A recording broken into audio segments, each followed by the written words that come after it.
I'm Michael Bungay-Stanier. This is Change Signal. This is the podcast where we cut through the blather and the BS and the noise to find the good stuff that works in change and transformation.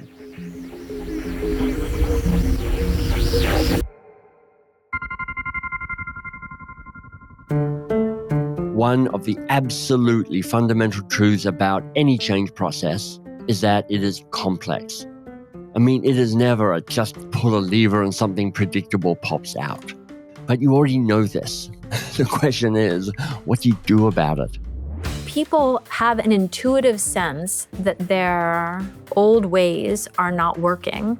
And if you give them a way to make sense of that, it's an incredible relief that they could just try a new way instead of trying to get more efficient and effective.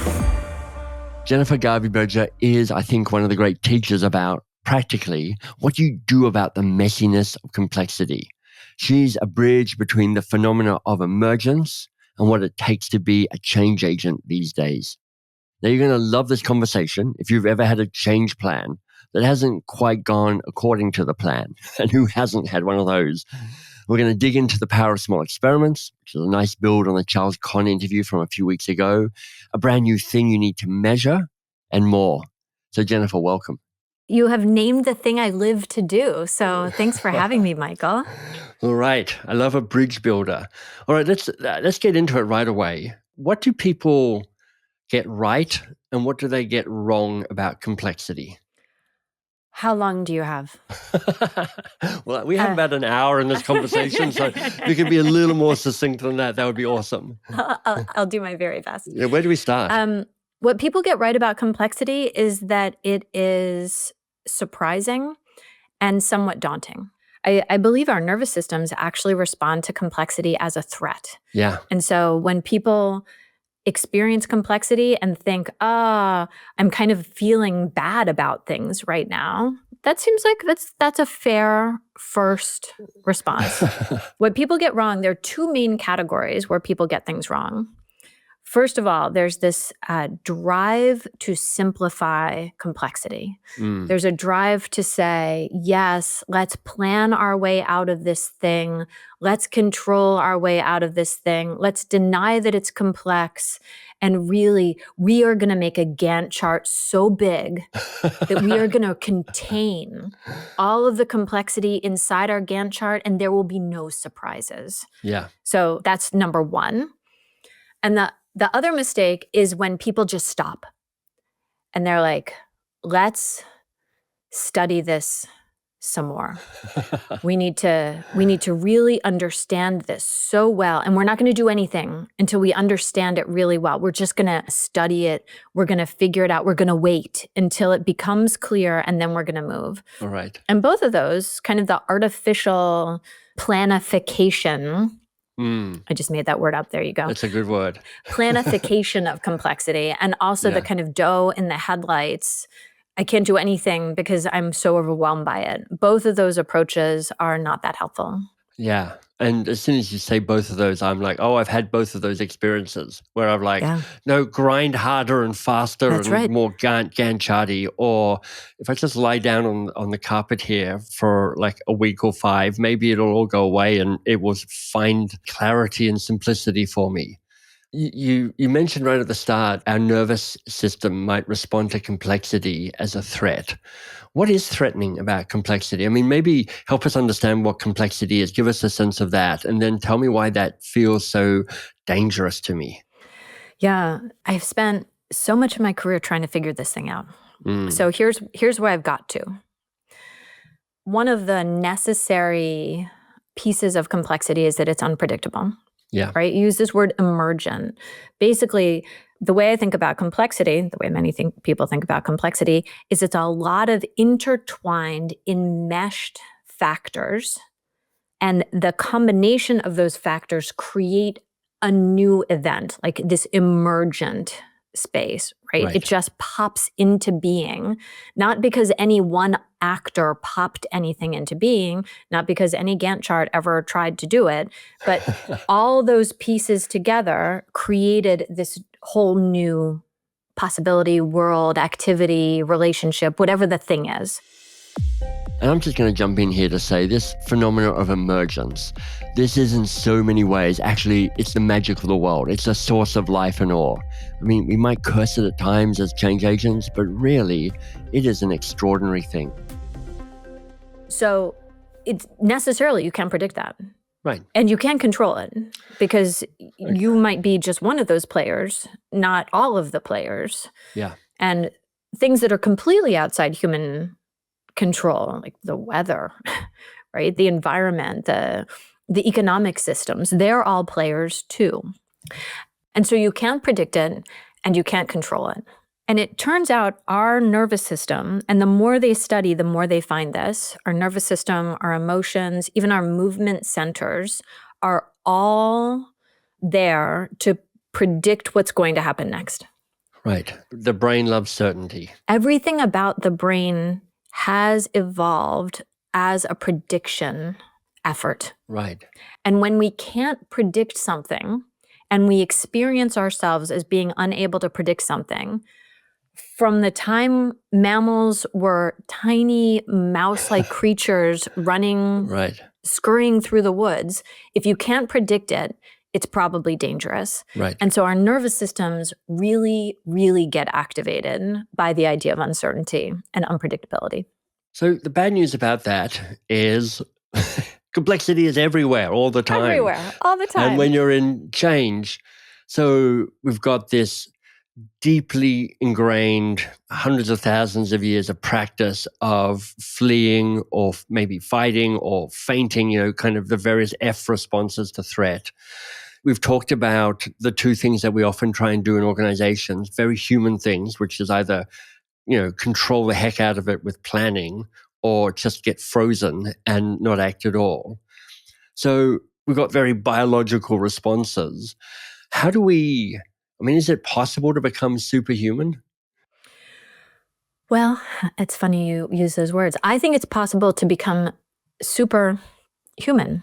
Like, can we be very human in our responses? And can we actually lean into our humanity? Oh, I love that. We don't want to become robots. We have robots. They exist. What we need is our humanity, and we need to understand what's going on for us and then be able to respond to it. What I think we need is to intentionally evolve ourselves to be fit to handle the complexity of the world that we've basically created around us. What are the best human traits we need to perhaps amplify or celebrate to help us be present to complexity and not be shut down by it? So I think about this question a lot. One of the things I think about is human connection, the human capacity to connect. Right. Each of us is actually too small and too limited to handle complexity. That's just true. We need each other. And we not only need each other, we need a diverse set of each others. And humans are actually fantastic when we are primed for it and when we are practicing, are fantastic at connecting across difference. We're also terrible at this, by the way, if we don't work at it. So it doesn't come for free. Right. But it's totally possible. It's totally within the fundamental human skill set for us to connect with, listen to, build together alongside somebody who's powerfully different from us. This is necessary in complexity, and we can amplify that, and we're better. Why is that helpful in dealing with complexity? I get kind of just in a general vibe way that connecting with difference is a thing, but why does this actually help me with more capacity to manage complexity? Well, each of us has the propensity, and this has been studied by psychologists and neurologists and all the ologists, right? We have this deep propensity to fall in love with our own perspective. The brain is constantly filtering things out in order to reinforce our sense of our own perspective. I've certainly found that with other people. Other people do this all the time. I happen to be right all the time. You don't do it. I don't do it because I am actually a beacon of truth. That is exactly right. But others, they're shocking, yeah. You've heard about this with others. And I can't tell you how many clients I've had who have said, Jennifer, I understand that this is a problem, but it's not a problem for me because I'm an incredibly irrational being.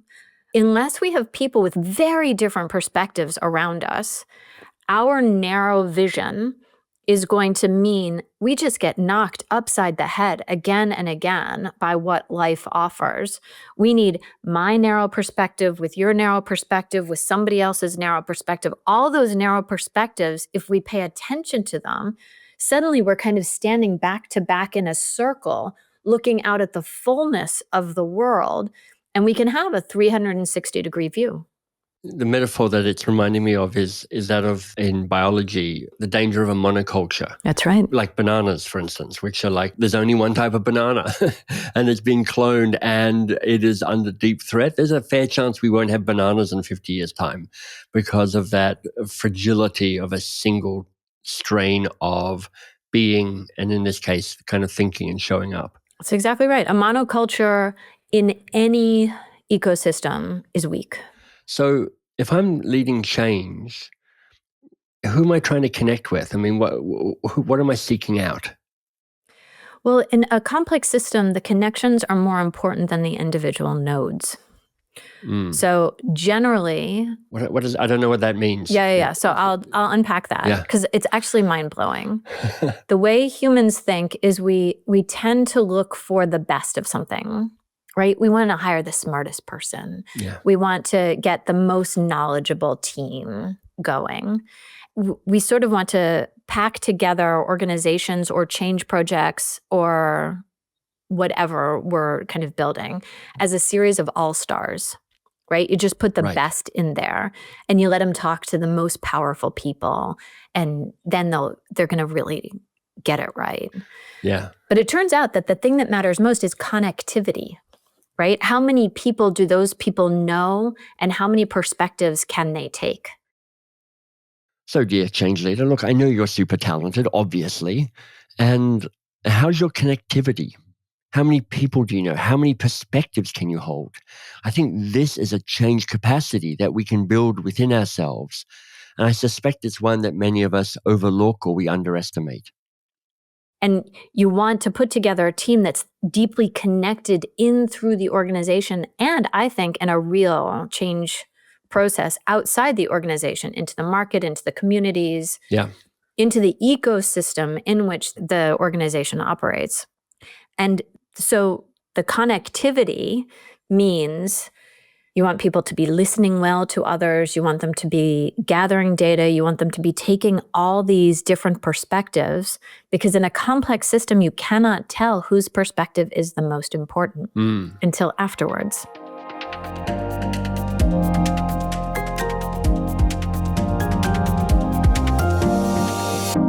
If you're enjoying the conversation with Jennifer as much as I am, you can find her at cultivatingleadership.com. That's all one word.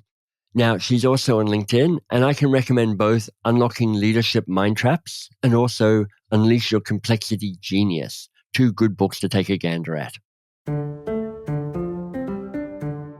Let me play the role of a skeptic change leader. Jennifer, that's all very well. I'd love to gather everybody together and we can light incense and, appreciate each other and see the light within and the like. But I've got pressure from my boss. I'm so exhausted myself. I barely have time to tell my team what's going on, yet alone find a diverse range of constituents to actually kind of engage in. How do you respond to something like that? I get it. I get a lot of those, right? People are really exhausted. And when we're exhausted, we get thin and brittle, right? Yeah. We take fewer perspectives. We believe more in our own story. We even begin to observe neutral faces as if they are threatening faces. That's what stress does to the body. And we haven't even begun to mention what it does to our internal organs, right?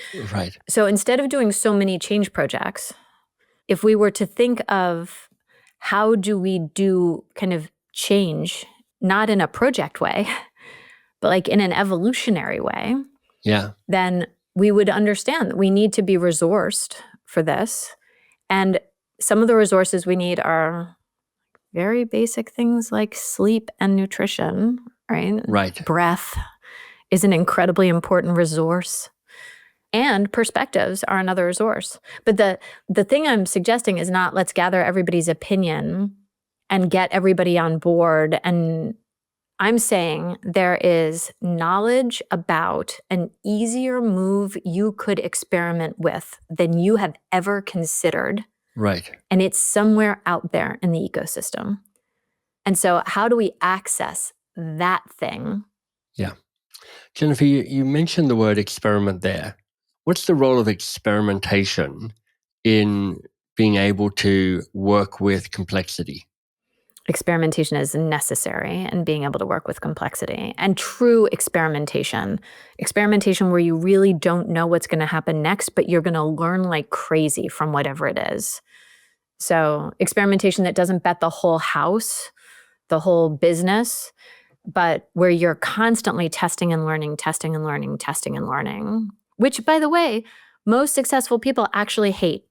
Right. Because testing and learning means sometimes things don't go the way I want them to go, which means something that looks and feels kind of like failure, which ironically success in the context of experiment. That's exactly right. And learning is costly. And so we don't know it, but we're trying all the time not to learn from what we see. That's a great insight. How do I design a good experiment? I've been trying to figure this question out for a long time. So I can tell you where I am now. Great. It needs to be smaller than you think it is. Almost every time I say experiment to someone in an organization, they convert that word into initiative. Right. And then they think, I've got to get all these permissions, I've got to get all this budget. Actually, the thing we're looking, because complexity is nonlinear. Yeah. And things happen and you can't control them. The thing you're always looking for is the smallest possible intervention that has the highest possible impact. Right. That's what we're looking for. Yeah. And to do that, we don't know what it is. You can't know. Definitionally, you can't know. And so we're always looking, what small thing could I try next that would help me learn about what's going on? And so we suggest you make it smaller, more inside your control, that you make it actually fun, something that kind of makes your eyes light up or makes you smile a little bit as you think about it, because it's in that spirit of play that we can release some of our intense, trained desire for success, which so undermines our capacity to experiment. Yeah, sure. And that you figure out, how am I going to actually learn from this thing? And what would learning even look like here? Yeah. You also want to walk away from your hope to get at the root cause of something. There's no root cause in complexity. Right. Smart people are always looking for the root cause of everything, and they want to find the root cause, and then they want to intervene there. In a complex system, there is no root cause. And if you intervene right there, you're likely to amplify organizational annoyance, rage, frustration. People don't want that. So if you kind of do something on the edges to say, let me try this experiment over here that's connected but not in the center of the challenge, then you're standing a chance. Can you give me an example of what an experiment might look like? Yeah. Just to make it real for people? Yeah. We had a firm we were working with. It was a partnership. And they were finding that as they got bigger, the different kind of business areas in the partnership turned into silos. And the silos actually started to compete with each other inside the same partnership. And they would even be undermining one another in the marketplace. Yeah, which is true of almost every organization I've ever seen. So exactly. You're speaking to a common truth here. No shock, right? Yeah. And so the first thing they did was they thought, what's the root cause of this issue? The root cause is the way we pay out our partners, the way we reward them. Because people are incentivized to do individual pieces and they're not incentivized to do collective things. So we are going to incentivize collectivity. You see this all the time as an answer, right? Yeah, right. So they tried to roll out this initiative about having kind of mutual compensation. My compensation would be based on what I did and also what you did. And that actually made them hate each other more, and it made the silos stronger, because now I can blame you when something goes wrong. That's fantastically good. That's a great story. So we said, so what would an experiment be? What do you reckon? What if you had $5,000? They'd invested millions of dollars in this compensation thing that fell apart. Yeah. We said, $5,000. What could you do that would just get a couple of people to talk to each other in a different way? Mm-hmm. And they said, well, what if we gave everybody like a fancy lunch? We're going to give you a couple $100 for a super fancy lunch. You don't get the money for taking one of your friends out. You have to take somebody in this other silo out to lunch. Nice. And what did they find? They find most people didn't do it. They didn't like each other enough to even eat a fancy lunch together, even if they weren't paying for it. Right. But about 10% of the partners were like, I love a fancy lunch. Yeah. And if I have to take whatever, this guy out to this fancy lunch, fine, I'll do it. And what did they do? Fancy lunches are long. They take a long time.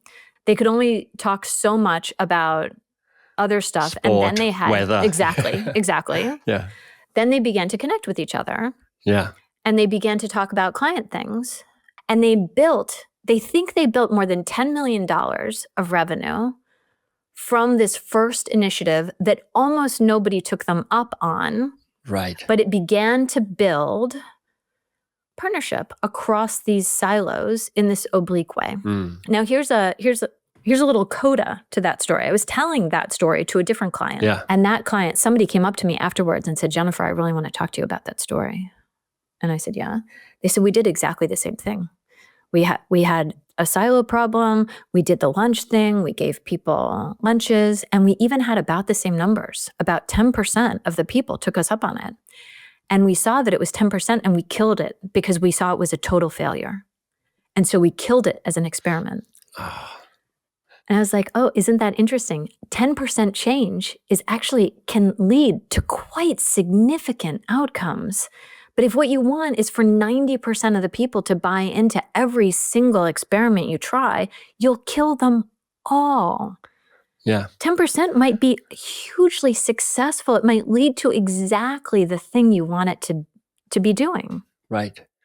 How do you figure out what you need to measure in an experiment? Because I can see how coming up with some ideas, easy-ish, but trying to figure out what the experiment is measuring feels like the nub of the problem for me. Do you have any wisdom around that? I think our ideas about measurement tend to be so informed by our quantitative wishes, right? We want to be able to put out a survey or see some jump in revenue or see some decline in hours or whatever it is. We're looking for something we can put a number on. Complex systems very often change story by story. And it's often rumors and stories that shift first before numbers shift. Right. And I've had leaders say to me, oh, but it's not a real change. Those are just a series of stories people are telling me. Right. In a human system, a series of stories is in fact a real change. Change their stories, you change their behaviors, you change their mindsets, you change what they do. Humans are story creators. And so then you have to use this earlier connected network I was talking about to gather stories, to be listening and attentive to the stories we want to hear and also the stories we don't want to hear, and just to notice them.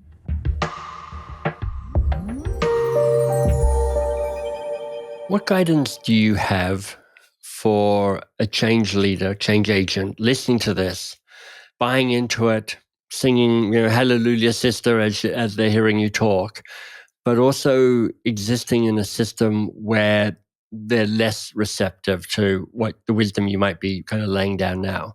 How do I change a system that is just not that into complexity or stories or experiments or emergence?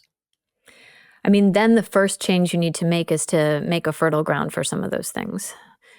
And some of the change leaders I know have kind of a public track and a private track, all inside their work right? Yeah. The public track is like, yeah, I'll make you a Gantt chart. I'll figure out the budget. We'll measure these 10 things.